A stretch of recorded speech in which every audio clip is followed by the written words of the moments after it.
But my dear brothers and sisters in Islam, what is the present reality of Igbo Muslim in Nigeria? We are Muslims are in minority. Present reality, sadly today, some of our Muslim brothers and sisters in Igbo land face persecution, maltreatments, because they are Muslim. You heard him right. Persecution, minority rights.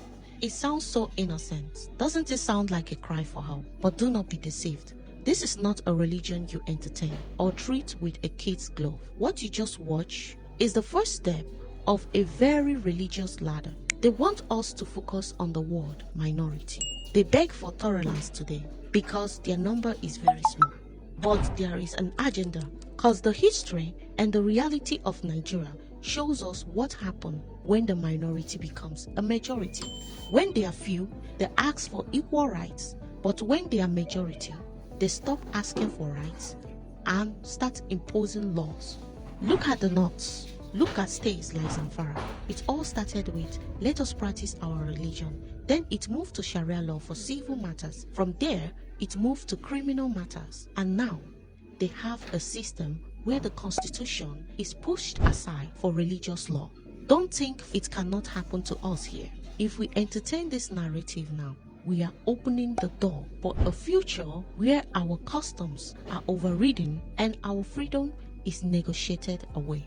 We cannot afford to be this naive. And even now, to sell this agenda, they have to lie. Who are these so-called victims? We have seen the reports. Most of these claiming to be persecuted Igbo Muslims have been exposed as an outsiders. Many from Igala and other middle belt groups paid to wear the mask of Abu Igbo.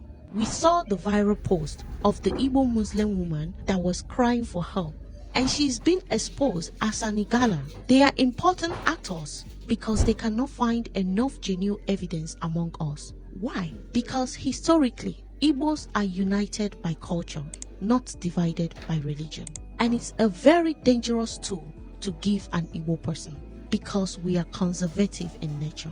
Why should we be scared as an Igbo person? Because we have seen this movie before and it ended in blood. Think about how Boko Haram started in the north. It didn't start with bombs. It started exactly like this. Innocent looking videos where sheikhs are preaching victimhood. Imams are telling young boys that they hate you because of your faith. You are special and you need to defend yourself. That victimhood have been morphed into radicalization. Then there comes the recruitment. Then the terrorism that have claimed the lives of thousands of people. Imam Raji is using the same playbook on our soil. He is trying to create the us versus them mentality in a homogeneous society. If we let this slide, we are looking at a homegrown extremism in the southeast. Not in 10 years, but very soon, you will start seeing Islamic terrorists in Igbo land, and they will justify this terrorism with this Igbo Muslim agendas that is trending now as a reason of them fighting back. Let's be honest, this isn't about faith. This is about funding. It is a business model. We can see the patterns. We see the so-called Igbo Muslims with cheaper cash links in their bios, putting Quranic verses to beg money. It is a hustle. We remember the politics of conversion, when the governors would publicly gift millions to an Igbo Christians simply for converting to Islam. It creates financial incentive to sell our identity. We know foreign money from Saudi Arabia has historically flown into Nigeria to push the ultra-conservative ideologies. It happened in the north, it happened in the west, and now they want to open the tap in the east. They want to open up a madrasas and the centers to teach ideologies that are aliens to our land. But the biggest threat is 2027. Think about it. Who actually will benefit if the southeast catches fire right now? Who benefits if we are painted as religious bigots and unsafe?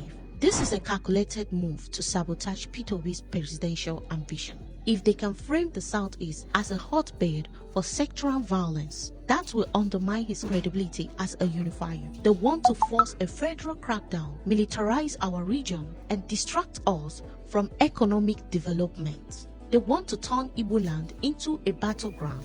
And don't forget the dreams of Usman Danfodio, where he said that they will not rest until they dip the Quran in the Atlantic Ocean. And how are they achieving this? You can see now they have Hausa Fulani, they have Yoruba Fulani, and where is the next agenda? Is to have Igbo Fulani, and after Igbo Fulani, what else is the Niger Delta? So the dreams of dipping this Quran in the Atlantic Ocean is getting nearer if we don't stand up now and rectify this ideology that is invading our land. And to our Eastern governors, this is a wake-up call. Stop playing politics with our lives. We need a proactive measures right now. Monitor the gatherings, not to persecute anyone, but to ensure that radical ideologies preached by imported clerics do not take root here. Enforce an anti-hate speech laws, track down the fundings. As for ndị Igbo, ka anyị were ire anyị gwa eze anyị ọnụ. Ejighị ihe eji agbana ntị agbana anya. This is a divide and conquer tactic. They know na anyị Igbo, Igwe bụ ike. We have survived the civil war because we held on to each other. Do not let anyone fracture us now. We will not let our homeland become a testing ground for a foreign religious agenda. We will not let them import chaos. Spread this message, debunk these lies, protect our land. Yagazie.